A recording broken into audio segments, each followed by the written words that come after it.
নমস্কাৰ, কুমৰিক চিডুং গীটাৰ মিচিং মৰামলৈ সকলোকে আদৰণি জনাইছোঁ।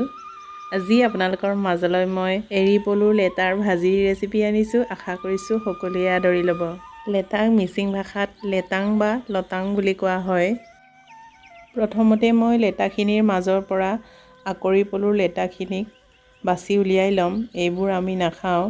কোনোবাই যদি খায় তেতিয়াহ'লে আঁতৰাই নল'লেও হ'ব। এতিয়া এনেদৰে দুটুকুৰা কৰি লৈ এই অংশখিনি আঁতৰাই ল'ম। অৱশ্যে আঁতৰাই নল'লেও হয়। লেটাৰ মাজত থকা এই অংশখিনি আঁতৰোৱাৰ সময়ত যদি কিবা অসুবিধা হয় তেতিয়াহ'লে টুথপিক বা বাঁহৰ কাঠি এডালৰ সহায় ল'ব পাৰে। এনেদৰে এটা এটাকৈ গোটেইবোৰ লেটা ভালদৰে চাফা কৰা হৈ গ'ল। এতিয়া ভালদৰে ধুই লৈ মই ভাজিবলৈ আৰম্ভ কৰিম। মিঠাতেল দিছোঁ। তেলৰ পৰিমাণ অলপ সৰহকৈ লৈছোঁ। তেল গৰম হোৱাৰ লগে লগে প্ৰথমতে লেটাখিনি মই ভাজি ল'ম। তাৰপিছতহে বাকী দিবলগীয়া মছলাখিনি মই দি যাম। এনেদৰে লেটাখিনি খুব সোনকালে লৰাই লৈ প্ৰায় আধামান সিজালৈকে মই ভাজি ল'ম। লেটাখিনি প্ৰায় আধামান সিজিছেগৈ।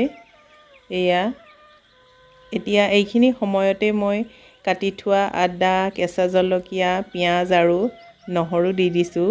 নহৰু আৰু পিঁয়াজৰ পৰিমাণ অলপ সৰহকৈ দিছোঁ, তেতিয়া খাবলৈ ভাল লাগে। কেঁচা মছলাখিনি এনেকৈয়ে কাটিয়ে মই দি দিলোঁ, খুন্দি লোৱা নাই। এনেধৰণৰ শুকান ভাজিবিলাকত বৰকৈ খুন্দি মেলি নিদিলেও হয়। এতিয়া দিছোঁ শুকান মছলা। জোখমতে নিমখ আৰু হালধি দিছোঁ। বাকী জলকীয়াৰ গুড়ি, জিৰা অকণমান, জালুক অকণমান আৰু ধনিয়াৰ গুড়ি অলপ দিছোঁ। খুব কমকৈ মই মছলা দিছোঁ, কাৰণ শুকান ভাজিবিলাকত মছলা সৰহকৈ দিলে তেলখিনি শুহি পেলায়। শুকান মছলাখিনি মই একেবাৰে পাছত দিয়াৰ কাৰণটো হৈছে সেয়াই যে আগতীয়াকৈ দিলে তেলখিনি শুহি পেলায়, গতিকে একেবাৰে শেষত দিছোঁ। এতিয়া লাহে লাহে ভাজি থাকিম আৰু তেলখিনিও লাহে লাহে ওলাই আহিবগৈ। গোটেইবোৰ মছলা ভালদৰে মিলি যোৱাৰ পিছত মই গেছৰ ফ্লেম একেবাৰে কমাই দিছোঁ আৰু লগতে ঢাকনিও মাৰা নাই। এনেধৰণৰ ভাজিবিলাক মচমচীয়া হ'লেহে খাই ভাল লাগে, তাৰ বাবে ঢাকনি নামাৰিলেও হয়। বেছিকৈ মচমচীয়া হৈ গ'লেও লেটাৰ বাকলিখিনি টান হয়, খাবলৈ কিবা বেয়াহে লাগে। গতিকে তাৰ বাবে গেছৰ ফ্লেমটো কমাই দিব লাগে। আৰু এনেদৰে আমাৰ লেটাৰ ভাজিখন হৈ গ'ল আৰু খাবলৈ বহুত সোৱাদ লগা আছিলে। লেটাৰখিনিত মঙহৰ পৰিমাণো বহুত আছিলে। এনেদৰে আপোনালোকেও এবাৰ বনাই খাই চাবচোন।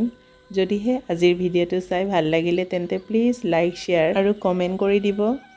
লগতে যদি প্ৰথমবাৰ চাইছে তেন্তে প্লিজ ছাবস্ক্ৰাইব এটাও কৰি দিব। আজিলৈ ধন্যবাদ।